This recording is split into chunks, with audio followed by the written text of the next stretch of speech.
Mr. Scary Studios. Number 1.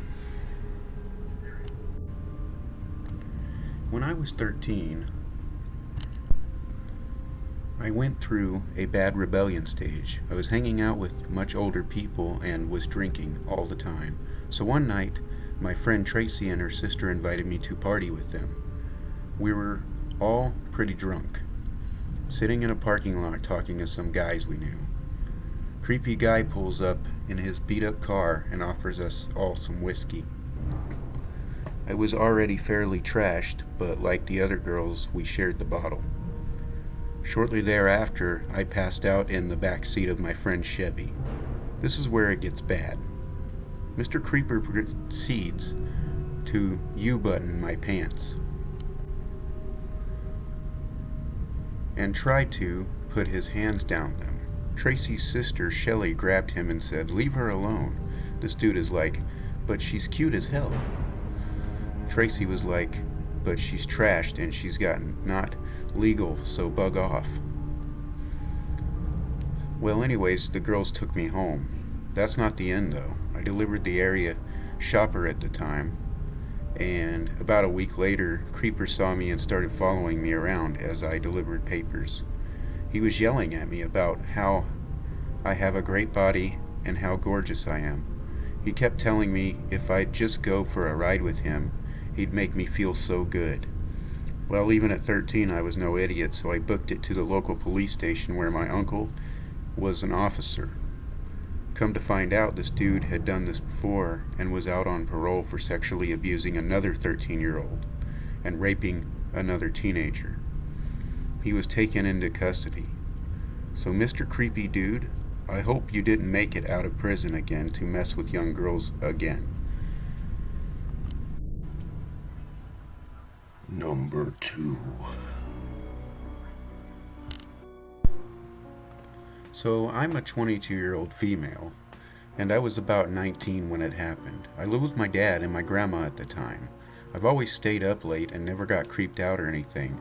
One weekend I was up late on my laptop, and around 2 to 3 a.m. I heard footsteps walking up to my front door and pacing around.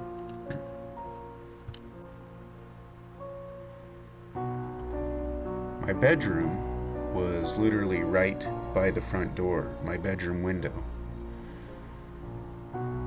was directly above my headboard, and I just sat there trying to listen to the steps. I never heard footsteps leaving. Eventually, somehow, I went to bed. This happened about every weekend for a month straight. One night, it was a Wednesday, and I was up really late, Skyping my friend, totally fine, having conversation until I hear the footsteps again.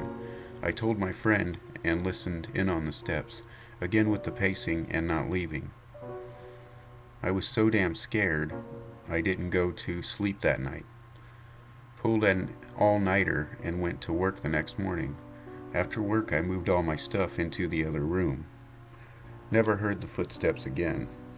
Still have no idea what it was or who it was. Still curious. Ever since, I have really unhealthy fear of being home alone at night. So whatever you were, I don't want to meet. Number 3.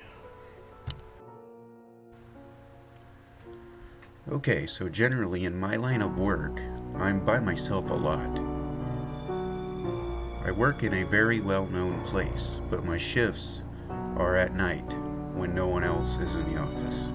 Well, last weekend my boss was there to show me something new. I caught on quickly, so he left a few minutes later, and to be safe, locked the front door on the way out because I've heard about creepers in that area. Not long after he left, I am sitting there and I see a man and a woman walk past the front of the building. Then they do it a few more times, and then stand there staring at me through the window. He waved, but I'd never seen him before. For a brief second, I thought maybe he worked there and I just never saw him because of the conflicting schedules or something like that. But then they just kept staring and making me uncomfortable, then laughing about it. After that, he started jiggling the door handle, trying to get inside. At this point, I was trying to do my job, but texting my fiance because he was a few stores down from me, and he carries a gun.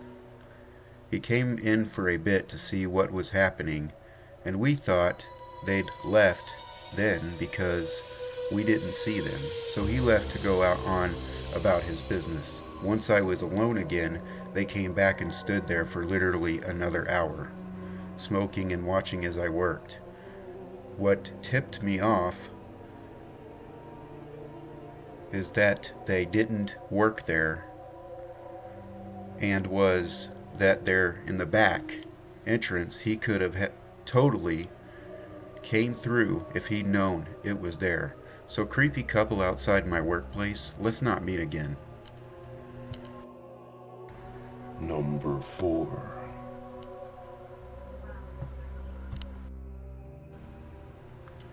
This was back before Google web pages were, for the most part, still very HTML. With JavaScript. Hardly anyone used CSS, only discussion boards and some banking sites had anything approaching mature front-end to back-end combinations, etc. Early net, real deep web story, not just one about illicit activities online. I was browsing random blogs, GeoCity sites, and the like, just going from link to link. Eventually I came upon an odd page. It appeared to be random thoughts from different people, but for the time it was very well designed. The messages seemed to be cryptic in nature, like several people trying to pass secret notes. I started through the source, and hidden in the comments of the JavaScript were various IP addresses. I gathered all of the IPs in a text file and began enumerating. Some were routers with banner messages I could telnet to, almost all at universities. Warning, this is a secure system at the University of blah blah. The default Cisco credentials from back in the day. Worked on most of them, but I didn't poke around. A few of the IPs were web servers with little to nothing on them, mostly Apache or on Linux or some BSD, at least one IIS server I can recall. I finally came upon a web server with a huge directory of HTML files and TIFF images, with a few smaller subdirectories containing the same NS lookup, returned, no reverse records for the IP. A visual route traced it as far as Colorado. The HTML files appeared to be records a psychologist or similar mental health professional would keep. The images were of faxes, apparently of both military and medical nature. As I browsed the subdirectory back to the parent at the top of the HTML file named something like "Hello there, HTML." The timestamp was from right that minute. I opened it, and in plain text was the message, "We see you." No quotes, all lowercase. About 15 seconds later, the server dropped. Don't forget to subscribe. Thanks for watching.